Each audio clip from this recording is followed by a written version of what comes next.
Hello guys, welcome back to my channel Dipali Ghosh. আশা করছি তোমরা সবাই খুব খুব ভালো আছো ও সুস্থ আছো। তো আজকে বাড়িতে আমরা বানাচ্ছি বিরিয়ানি জামাই ষষ্ঠীর উপলক্ষে। তো দেখো এখানে বাড়িতে প্রথমেই বাজার করে নিয়ে চলে এসেছি সব কিছু। আর দেখো এখানে হচ্ছে মাংসের লেগ পিসটাও দিয়েছে, আর তোমাদের সাথে খরগোশগুলোকে দেখালাম। আর দেখো এখানে আমি মাংস ম্যারিনেট করে রেখে দিয়েছি, আর এখানে পেঁয়াজ কুচি আর টমেটো কুচি রেখে দিয়েছি। মাংসটার মধ্যে আমি শুধু দইটাই দিইনি, তাই দইটা দিয়ে দিচ্ছি এবার। তো দইটা দেওয়ার যাতে এটাকে কিছুক্ষণ রেখে দিলে এটার টেস্টটা অনেকটা সুন্দর হয়, ওই জন্য আমি এটাকে কিছুক্ষণ রেখেও দেবো।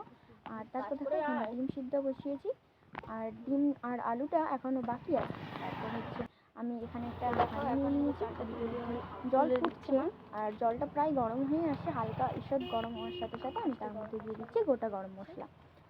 এখানে আমি গোটা গরম মশলা ইউজ করেছি। আর তারপরে দিয়ে দিচ্ছি বিরিয়ানির চালগুলোকে ভালোভাবে হাঁড়ির মধ্যে দিয়ে দিয়েছি। এবার ওখানে ভাত হবে। তো তারপর আমি দেখো এখন আমার চালগুলো কিন্তু দেওয়া শেষ হয়নি, তো চালগুলো দেওয়া হয়ে গেছে। তো ভাতটা এবার হয়ে দেখো এই যে হয়ে গেছে।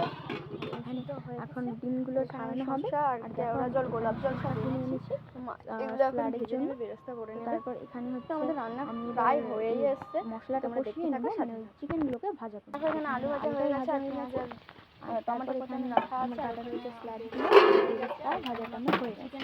তো এখানে আমি চিকেনগুলোকে ভেজে রেখে দিয়েছি, আর আমি কিন্তু বিরিয়ানিটা এইভাবে বানাই। তোমাদের যদি ভালো লেগে থাকে তোমরা অবশ্যই কমেন্ট করে জানিও, আমি তোমাদের সাথে বিরিয়ানির রেসিপিটা শেয়ার করবো। দেখো এখানে কিন্তু ম্যাগনেটটা বেশি হয়ে গেছে, আর এগুলো হচ্ছে গোলাপ জল, কেওড়া জল আর আপেল। তো এগুলো দিতে বাকি আছে, তার মধ্যে বিরিয়ানি মশলাটাকে আমি কেটে রেডি করে রাখছি, আর ওই দইয়ের মধ্যে দিয়ে দিয়েছিলাম। আর তারপর আমি একটা জায়গার মধ্যে আস্তে আস্তে মাংস, আর তারপর ভাত, তারপর হচ্ছে ভাতটাকে ভালো করে চাড়িয়ে দিয়েছি, বেরেস্তা, বিরিয়ানি মশলা, ঘি, তারপর দইটা দিয়েছি, দইয়ের মধ্যে মিঠা আতর, কেওড়া জল, গোলাপ জল সব কিন্তু মিক্স করে রেখে দিয়েছি। তারপর দিয়েছি ডিমগুলোকে দেওয়ার পর আবার এইভাবে কন্টিনিউ করছি আমি। মাংস, ভাত আর সমস্ত রকম মশলা একবার করে দিয়েছি।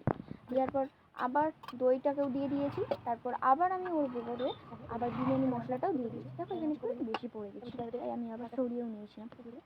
তো তারপর আবার ঘিটাকেও দিয়েছি, দেওয়ার পর তারপর আবার ভাত, তারপর আবার ঘি, বেরেস্তা, তারপর সব কিছু দিয়ে দিয়েছি। লাস্টে একটু অল্প হচ্ছে জল দিয়েছি, যাতে একটু মাখো মানে শুকনো শুকনো যাতে না হয়। তারপর আমি লো ফ্লেমে রেখে দিচ্ছি। তারপর দেখো আমাদের রেডি বিরিয়ানি।